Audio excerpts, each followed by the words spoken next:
Inama nkuru y'igihugu ijeje kumenyesha amakuru irashima ko kubamenyesha amakuru abasarukira ibimenyesha amakuru 60 bari baje muri iyo nama, abashika 59 bashize igikumu kuri izo ngingo. Ivyo birerekana ko ibimenyesha amakuru vyo mu Burundi vyiyemeje gukora vyisunza amategeko kugira ngo bitange amakuru anonose neza mu gihe c'amatora yo mu 2025 mu gihugu c'u Burundi.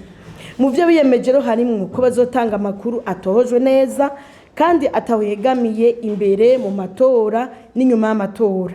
Bakaba kandi bariyemeje ko batazotanga ibitigiri bivuye mu matora aho mu bice bazoba barimwo bataronse uruhusha rwo bari mu mugwi seni.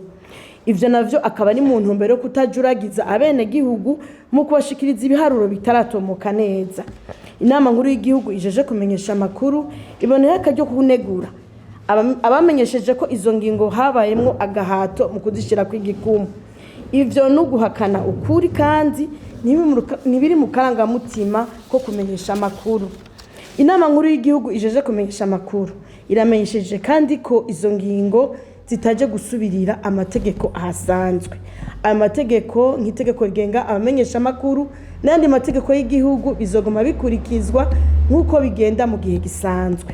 Inama nkuru y'igihugu ijeje kumenyesha amakuru irangije imenyesha ko ataco itazokora kugira ngo umenyesha amakuru wo mu Burundi akore yisanzuye kandi yubahiriza amategeko.